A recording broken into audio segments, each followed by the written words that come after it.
Hey everybody, Megan Caffrey here, and I am so excited to bring to you the first Big East Fast Break Summer Check-In. And we start with taking a look at 3 teams in the Big East who we think could be some pretty big contenders in the 2022-23 season.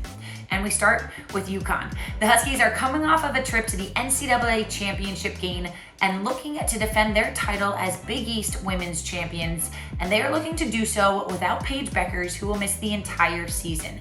Now, the Huskies aren't in completely unfamiliar territory. If you remember last season, Bueckers did miss 19 games with an injury, and Uconn saw a season unlike any other, with injuries up and down the roster.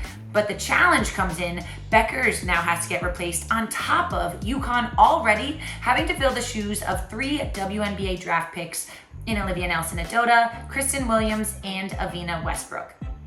So this season, sophomore Azzi Fudd, in her first full healthy season with the Huskies, mind you, will be a main piece to this puzzle. We saw Fudd's hot shooting really come to light down the stretch last year. If you remember that slugfest the Huskies put up against UCF to advance them to the Sweet 16, the then freshman displayed a composure of a true vet and hit some pretty crucial buckets.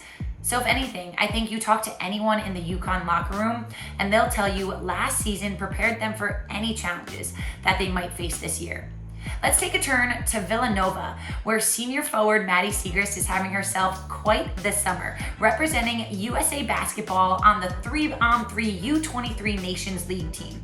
The Big East Player of the Year returns for her final season on the main line after ranking second in the country, averaging just over 25 points and 9 rebounds per game last year. And get this, she finished with 9 games with 30 or more points.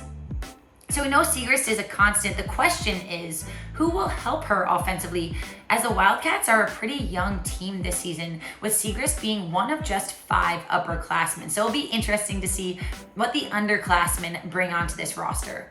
One roster who returns the bulk of themselves, though, are the Creighton Blue Jays, who are coming off of a pretty historic season in their first appearance in the Elite 8 as the number 10 seed, and get this, becoming just the 4th double-digit seed in the history of the NCAA Women's Tournament to reach the regional semifinals.